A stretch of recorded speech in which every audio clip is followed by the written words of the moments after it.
Welcome everyone to That Online Poet. I hope you enjoy your stay. Consider this our inaugural episode of That Online Poet. Though the first video holds the distinction of episode 1, this is the first video in which we will read poetry. So in actuality, the first video is more an episode 0 than anything. Before we begin, I should preface by saying that the majority of what I will read on this channel is my own poetry, written on a single day, stream of consciousness style. I seldom go back and edit my poetry. I do so with my prose, but my poetry I feel should run off my tongue as it is, without looking back, although I do it.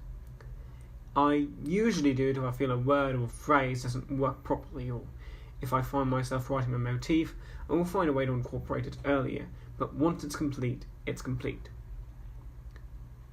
However, poetry is living, so I will not say I never go back. Poetry should breathe, and if you have new ideas, new methods by which to express yourself, either write a new poem in contrast to the one you've already written, or go back and amend the poem. I prefer to write a new poem, so I can look at the duality and juxtaposition of ideas. Sometimes, when the two contrasting poems are short enough, I will combine them into one large poem, so it's like a debate between two warring ideas, much like the debate between the two cocks, sophistry and philosophy, in Aristophanes' The Clouds. Today's selection of poems, which are 3 in number, were written on the 15th of February earlier this year. They were part of an exercise in not using verbs. Past participles were allowed, but you could not use is or walked or any verb, limiting the poem to images rather than action. This is an exercise I use when I feel my imagery fading. If I believe I'm relying too much on action to deliver the poem rather than ideas, I do this, and suddenly I'm crafting complex images filled with colours and adjectives. They pop out more. I encourage you all to do this as well. In fact, after you've listened to me and your creative juices have been stimulated, pause the video and take no more than 15 minutes and write out a poem without verbs. Once the timer goes off, and stop where you are, or if you're finished, congratulations. If you feel like you'd rather embark on your endeavour alone without any influence on your brain from my poems, go right ahead, no pun intended. Now is the time to pause. Our first poem is entitled Yesterday's Dream Today. Friends around a campfire, close together on a log, like the stitching in Grandma's hand-knit quilt, jokes and hugs and soft cricket lullabies. Smoke's delicate Christmas wrapping kiss in the eternal summer underneath the obsidian sheet and diamond specks of night. Dew-slicked grass in the pink dawn, birds' glass song with bands of light through windows and green leaf canopies like driftwood through to the dining hall. Same food every day and idle chatter, boring prattle in any other case than this. Camaraderie, the mundane now extraordinary. Thank you for listening. Please let me know what you thought with a comment below. If there was a particular image that stood out to you, a phrase, an idea. If you have any thoughts about my cadence that you liked or disliked, please let me know. If you feel comfortable sharing your poem in the comments that you got from me, please do so. I'd love to see it. If you have any constructive criticism, I welcome it. Remember, beyond sharing poetry, this is also a discussion. If you are reading comments and see something you like, feel free to leave a comment saying, "Hey, XX Panda Lover 32XX, I really loved the image of the bird in the second stanza. Keep it up." If the commenter says they're open to criticism, don't be too harsh, but go right ahead. This is a secure space for conversation and loving one another. Use it well. Acknowledge that sharing poetry is a deeply personal experience, and that some people may comment, "You helped me out, thank you," but that is not an invitation to demand that they share their work. If they want to share it, they will. And if they want to receive criticism or comments about it, they will let us know as well. Sometimes just putting it out there so that others can see it is all people can do, and that takes a lot of courage, and we should not minimize that by asking that they go further. Of course, I encourage everyone to step outside of their comfort zone. We can't be cautious throughout our entire lives, otherwise what's the point in living?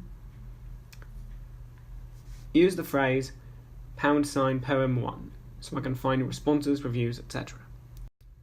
Our next poem uses the same activity. It is entitled The Wall on the Sea. A rusty set of iron armour in the darkened soot cobweb corner of a castle in ruins, atop a rotten, erosion-cursed hill, sea-raged and ancient, like the footprints in the sediment. The gallant Prince Charming, no doubt a skeleton now, if not a skeleton, no doubt a pile of dust, if not a pile of dust. A forgotten tale of pageantry, dragons and princesses, damsels in distress, weddings in 3 days, and true love and true love's kiss, noble steeds and words on a page.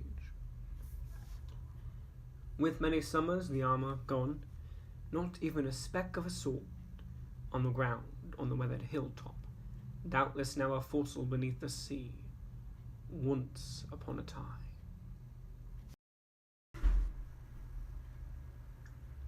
Thank you for listening.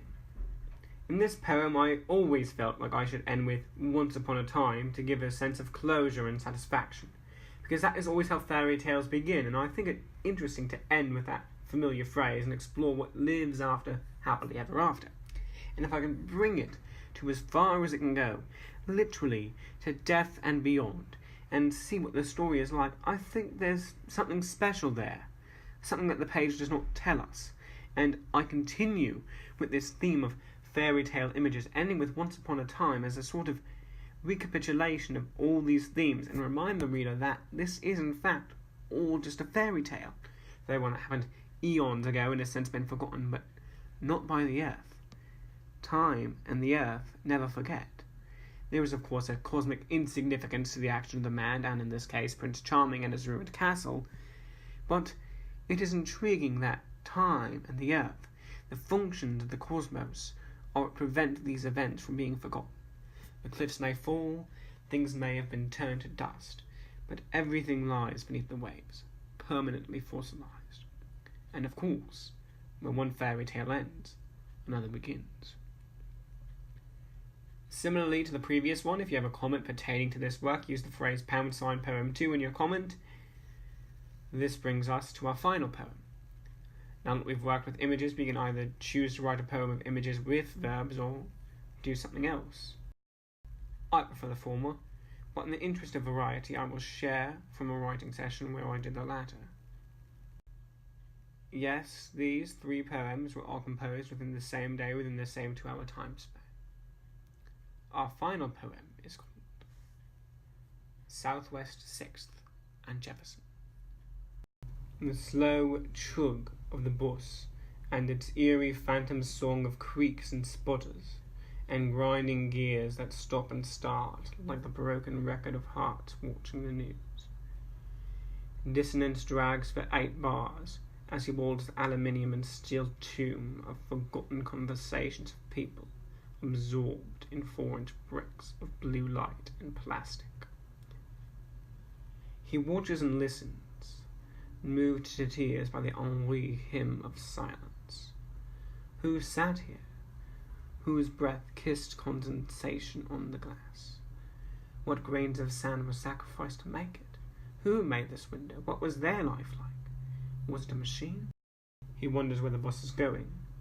Will it take him to where people speak, or another land of silence? He sits and waits forever, yearning for when the only sounds he hears aren't just a gruff "excuse me" or "pardon me," but that phantom day will not appear. To disembark would be foolish, though. Maybe it will happen. Maybe some speech will return to the bus. But only fools put too much faith in dreams. Thank you for listening. As I'm sure you could tell, I was not particularly concerned with images in this poem, but rather an exploration of senses and thought. This character is meant to represent an idea I had. Why don't people talk to one another anymore on public transport, or go for a cheery hello on the street? I'll admit there are times when I'd rather be left alone, but I miss the type of behaviour there used to be. But now we become so absorbed in our own world, we forget the one around us. And I don't think that's right.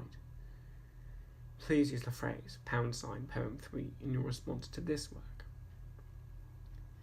I hope you've enjoyed our inaugural episode. To all those new here, which at the time of uploading this is everyone, welcome. I hope you enjoy your stay and the discussion is enlightening. I hope your day is good, full of life, vibrancy, and holds everything you expect from it. I am that online poet. Goodbye for now, and I hope to see you again. Godspeed and good writing.